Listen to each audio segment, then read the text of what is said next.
Olá, você vai ver nesta edição do Câmara Rio Notícias. Comissão de Finanças realiza mais uma audiência pública sobre o orçamento de 2019. A educação vai ter mais de 6 bilhões de reais para o próximo ano. Durante a audiência pública realizada na Câmara Municipal, Secretaria de Educação faz a apresentação das ações realizadas pela pasta e a previsão orçamentária para 2019. Diretora de escola pública presta depoimento à CPI que apura casos de assédio moral na educação. Ficaram incomodados com a fala que eu tive no início de reclamar a quantidade de lixo, as salas interditadas. E na segunda reportagem da série Hora de Leitura, você vai conhecer o mercado de sebo. Encontrar um livro específico nesta rede de sebos aqui no centro do Rio não é tarefa fácil. São 500 mil exemplares. Se todos fossem colocados assim lado a lado, como nesta prateleira, daria uma distância entre o Rio e Petrópolis. Não saia daí, a gente volta já. Uma leitura política da história do Rio no contexto local e no nacional. A República surge com uma ideia de tornar o país mais livre. Revisite momentos marcantes da política brasileira com análise de especialistas. 15 de novembro de 1889, o Brasil não dormiu império e acordou república. Nós tivemos 4 meses de estado de sítio por conta da revolta da vacina. Resgate a memória de locais importantes da cidade. O Rio de Janeiro, como capital da República, ele tem prédios públicos que são marcados. Não perca Fatos Políticos, na Rio TV Câmara. A gente começa esta edição mostrando mais uma audiência sobre o orçamento para o ano que vem. A Comissão de Finanças ouviu a Secretaria Municipal de Educação. A repórter Luciana Cabizieri acompanhou os trabalhos e mostra como a pasta pretende usar os 6 bilhões e 700 milhões de reais previstos para 2019. Com as galerias lotadas, a Comissão Permanente de Finanças e Orçamento ouviu a prestação de contas da pasta de Educação. Eu sei que a escola recebe o orçamento e que não dá conta de fazer. Porque, ao longo desses anos, o orçamento vem diminuindo. E a gente sabe disso. A gente tem muitas tarefas para serem feitas dentro da escola e com orçamento menor, que o SDP vem menos. Representantes da categoria subiram à tribuna e fizeram reivindicações. Eu quero saber quanto que a Prefeitura quer investir na educação pública da cidade do Rio de Janeiro. Porque eu acho que essa tem que ser a pergunta. A Prefeitura ela é obrigada a investir 25% na manutenção e desenvolvimento de ensino. E ela não investe. Vocês querem ver uma das coisas? A verba que devia ir para as escolas, creches e EDs está indo para o pagamento de aposentadoria e pensão. E isso não pode. É muito fácil. E nas redes sociais, divulgar que teremos reajustes, que teremos o nosso 13º, mas nós queremos datas, nós queremos respostas, porque dinheiro existe sim. Nós queremos saber quando é que vai dar o nosso reajuste, precisa de 2 anos sem reajuste. Cadê o nosso 13º? Temos data? Não temos. Com um orçamento de mais de 6 bilhões de reais, a secretária municipal de Educação, Thalma Romero Suani, diz que uma das prioridades da pasta para 2019 será conter a evasão escolar. O orçamento do ano que vem, ele aumenta em relação ao ano de 2018 e a gente vai adequando durante o ano diante das nossas propostas. As nossas propostas efetivas para a educação são em 3 eixos de grande importância. A alfabetização na idade certa, que a gente vai perseguir para que isso aconteça, ser efetivo, os nossos alunos têm que estar alfabetizados ao final do primeiro ano. A evasão escolar, que é alguma coisa que a gente vai atuar para que ela não aconteça, criando os projetos, criando as estratégias para trazer esse aluno e fazer com que essa escola seja agradável para ele, né? E a correção de fluxo. A gente vai lançar projetos para que façam com que essa correção de fluxos aconteça no menor tempo possível, para que esse aluno seja de volta inserido na sua série normal. E por falar em educação, a Câmara possui uma comissão parlamentar de inquérito que está apurando casos de assédio moral dentro dessa secretaria. Esses casos estão relacionados à gestão do ex-secretário César Benjamin, que foi exonerado em julho desse ano. Eu acompanhei o depoimento de uma diretora de escola pública que se diz vítima desse assédio. Sônia, diretora da escola Senador Correia, em Laranjeiras. Na gestão do ex-secretário de Educação, César Benjamin, ela chegou a ser exonerada, mas o pedido não foi oficializado. O problema começou quando assumiu a direção em janeiro desse ano. A professora denunciou a falta de manutenção predial e de profissionais de educação. A princípio, nós iniciamos o nosso trabalho com a falta de 8 professores e peguei uma direção em janeiro. Não tinha ciência do que tinha na escola, nunca tomei ciência disso. Eu trabalhava como dupla regência e não tinha assim, pesquisado ainda a infraestrutura, né, da escola. E me deparei com uma situação muito ruim, questões de poder abrir a escola no estado que ela estava para dar início aos 470 alunos matriculados.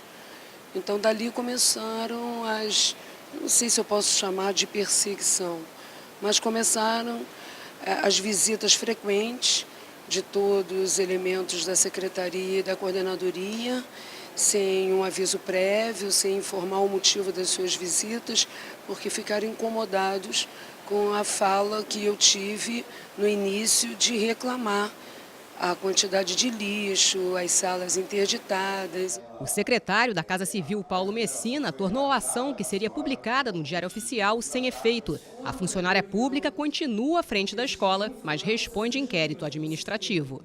O nosso trabalho está sendo mostrado agora, né? Finalmente estão deixando a gente mostrar o trabalho.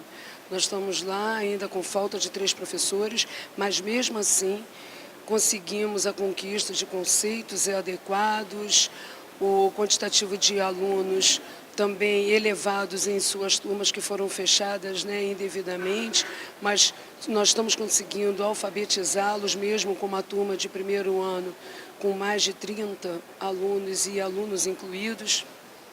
Estamos mostrando o trabalho que já poderíamos estar mostrando desde o início do ano, se tivessem entendido a nossa fala.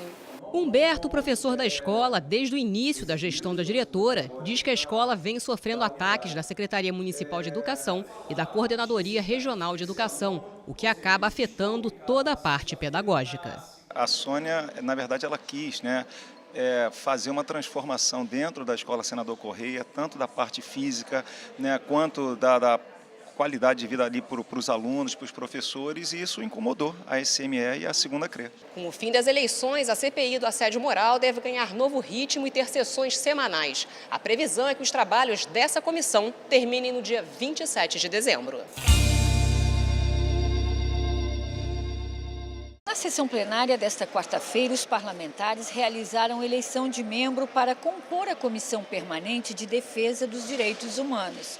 E, em seguida, o projeto de lei de autoria do Poder Executivo, que estima e fixa as despesas do município para o exercício financeiro de 2019, seguiu para a Comissão de Finanças e Orçamento por 2 dias úteis para receber as emendas. A receita total estimada nos orçamentos fiscal e da Seguridade Social é de mais de 30 bilhões de reais. Após receber as emendas, o projeto de lei retornará para a votação. Agora vamos acompanhar os destaques do Diário Oficial da Câmara Municipal. Câmara do Rio aprova a lei que pode ajudar a simplificar o processo de contratação de profissionais para a rede pública de ensino. Proposta em tramitação na Câmara do Rio proíbe a cobrança de pedágio em dias de eleições. Projeto de lei cria o Distrito Industrial de Bangu. E Câmara do Rio entrega o título de cidadão honorário do município ao Procurador de Justiça do Maranhão, Daniel Blume Pereira de Almeida. E você vai ver depois do intervalo. O mercado de sebos continua atraindo muitos clientes. Eu prefiro realmente o sebo porque é diferente, a própria aura, o cheiro, existe um glamour diferente. Não saia daí, a gente volta já.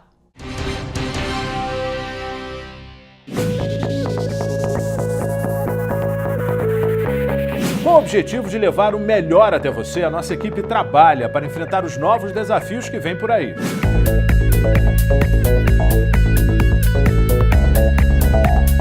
Uma programação cada vez mais transparente, valorizando as instituições públicas e o carioca. O Rio em primeiro lugar. Um dos principais objetivos é divulgar o trabalho da Câmara dos Vereadores, mostrando a importância das leis na vida do cidadão.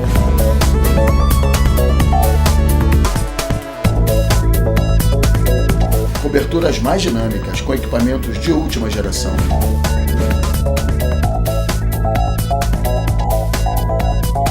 Um conteúdo voltado para a cultura e educação, estimulando o senso crítico do espectador.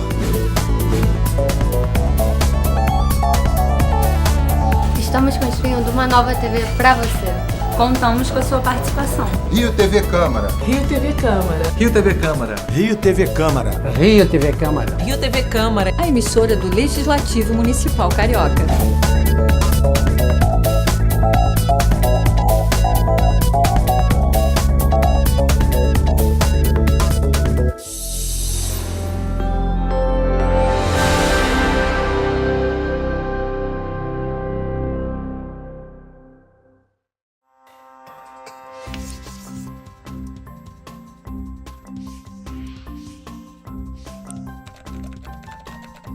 26 de outubro, último dia para a realização de debate. De acordo com a resolução do Tribunal Superior Eleitoral, caso ocorra, o debate não pode se estender além da meia-noite.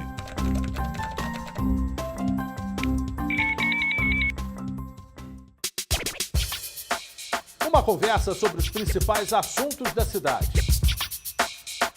Fique por dentro das opiniões de especialistas e pesquisadores. Rio em Pauta, toda sexta, às 14h. 51.500. Esse é o número de atendimentos feitos pelo Corpo de Bombeiros no ano passado. A corporação divulgou um raio-x traçando um perfil dos acidentes e das vítimas. Mais de 50% dos socorridos não usavam cinto de segurança. Imprudência, descuido ao volante e a mistura de bebida e direção são os principais culpados. Os homens são maioria entre os acidentados, com quase 72% dos atendimentos. A faixa etária entre 20 e 39 anos responde por mais da metade das ocorrências. As vias com o maior número de vítimas socorridas foram as Avenidas Brasil, com 2.005 casos, e das Américas, com 756. Embora representem pouco mais de 16% da frota do estado, as motos foram responsáveis por quase metade dos atendimentos. A maioria dos motociclistas estava sem capacete. Nas ocorrências envolvendo carros, menos da metade dos passageiros, cerca de 44%, usava cinto de segurança.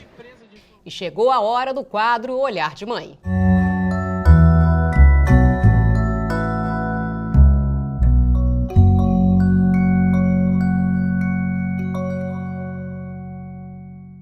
Olá, está começando o Olhar de Mãe, o programa que discute questões ligadas à maternidade de uma forma muito especial. Quando um filho nasce, o marido e a mulher se tornam pai e mãe. A relação muda e muitas vezes não resiste. E aí, como trabalhar a cabecinha da criança? A Helena Taranto, mãe da Nina, passou por isso, vai compartilhar a experiência dela com a gente. Obrigada pela sua presença, Helena. É um prazer. Quantos anos a Nina tinha quando vocês se separaram e como é que foi esse trabalho assim com ela, psicológico? Em torno, quer dizer, efetivamente em torno dos 4, 5 anos. O processo começou bem antes. Começou mais ou menos com 1 aninho de idade, né? A gente já vai percebendo que a coisa está indo meio muda muito a relação. complicado. Embora eu tivesse vivido 8 anos antes com meu companheiro, na época, e tivemos a Nina. E aí depois, um pouco, a gente percebeu que a coisa não estava muito assim. E aí, com 4 para 5 anos, a gente decidiu realmente se separar. E como é que foi a conversa com ela ali? Olha, eu tive uma orientação com uma psicóloga que eu achei importante, né? Porque nós temos muito a tendência, às vezes, a falar, né? O papai isso, o papai não sei o quê, e a gente... Até porque a gente está muito envolvido emocionalmente com todo aquele contexto.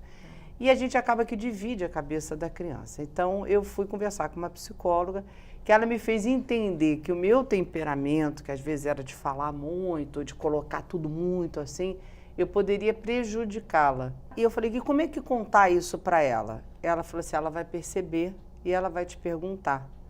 O dia que ela te perguntar, você simplesmente fale naturalmente. E foi mais ou menos assim. E como é que foi a logística disso? Ela ficava mais com você? Porque sempre acaba ficando mais com a mãe, né, Helena? Com a mãe. Ele não é do Rio, né? Ele é de uma região fora do Rio, região dos Lagos. Então, o que acontece? No início ele vinha toda semana, depois ele passou a vir de 15 em 15 dias. Então, essa percepção passou a ser natural dela. Ela percebia que o papai não estava e tal. Em alguns momentos tinham conflitos, obviamente, que eram difíceis, a gente está envolvido até você conseguir desconstruir aquilo tudo e separar e ver o papai amigo, isso leva um tempinho, né? Então, isso foi um pouco complicado, mas ela foi percebendo pelo comportamento. E não dava para ter 4 casas, né? A logística foi assim. Então, era de 15 em 15 dias na minha casa e quando ela queria ir ficar com o pai, eu a levava e ficava na casa do pai. Né? Então, ali eu me hospedava, assim como ele se hospedava. E eu acho que essa verdade com a filha ou com o filho, da seriedade da separação, ou seja, o papai não chegou para escondido ficar com a mamãe. O papai é separado Falar a verdade, da mamãe. né? É importante. Cada um num canto. Não importa se o apartamento é pequeno ou grande, a mamãe vai dormir aqui, a mamãe vai ficar com você aqui, o papai vai dormir ali. E isso ela foi observando. Com todas as diferenças, a gente foi construindo a família. E você como mulher, Helena, porque você se separou, você também vai recomeçar uma nova vida, né? Como é que é lidar, você já com uma filha, tendo que cuidar, mas também quer sair com as suas amigas, como é que é isso? Olha, ele quando ela nasceu, ele usou uma expressão assim, mãe perde pelo menos 10 anos da sua vida. Eu digo a você que são 20, porque a gente se anula. Não adianta dizer que não se anula, porque a mãe que é mãe se anula.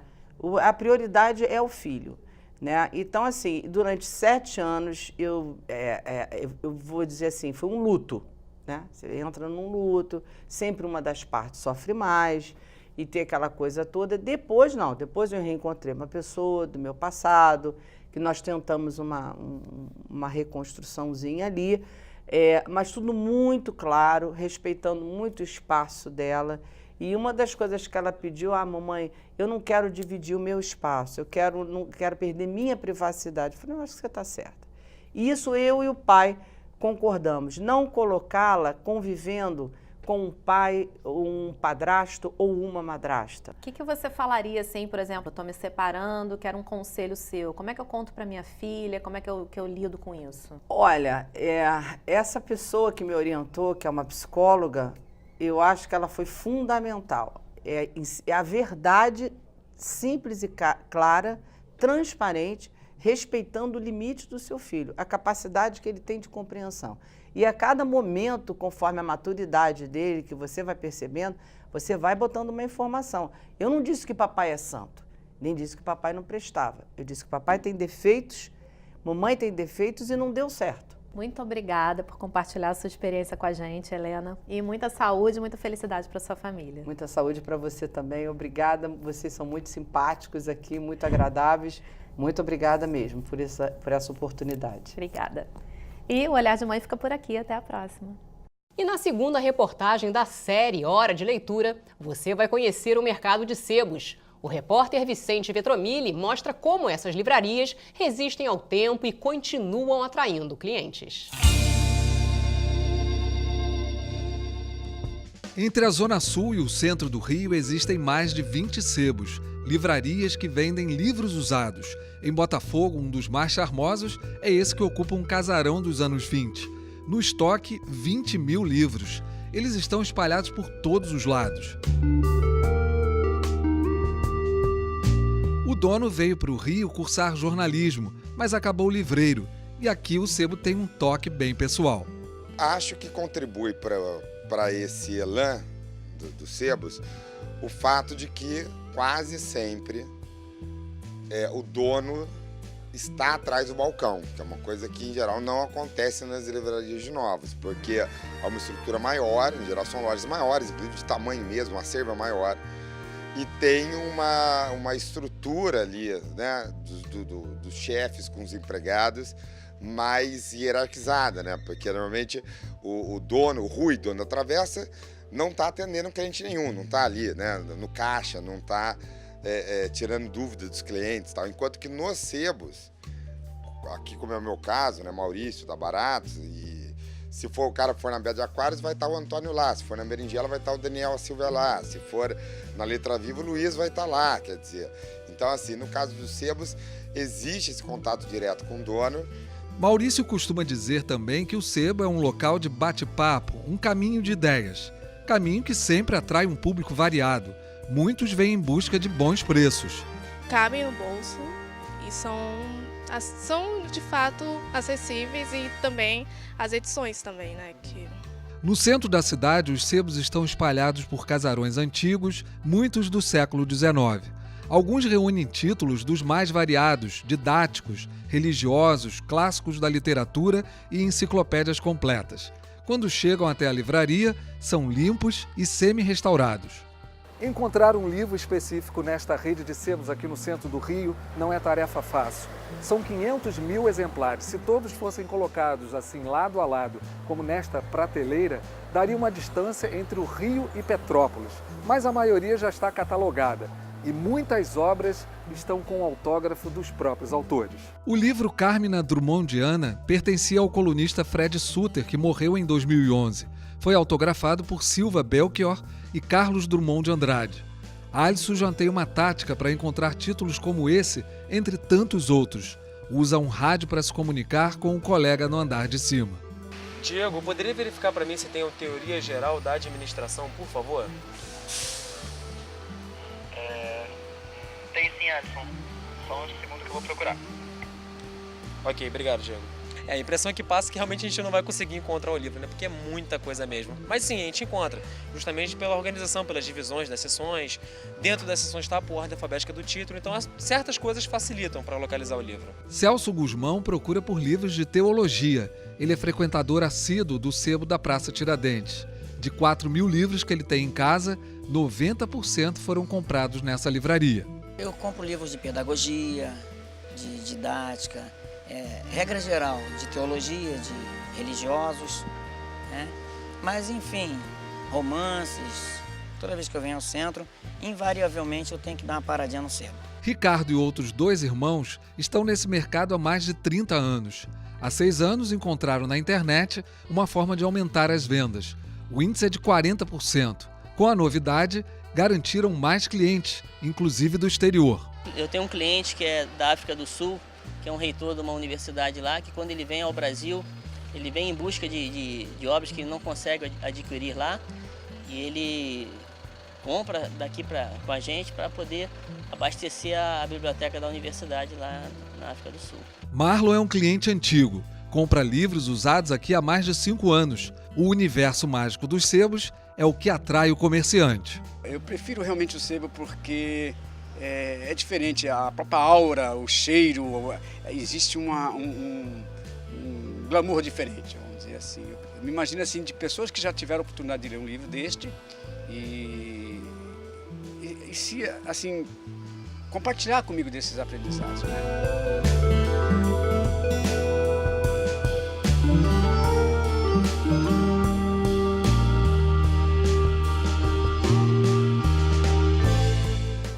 Câmara Rio Notícias fica por aqui. Obrigada pela companhia. Amanhã a gente se vê.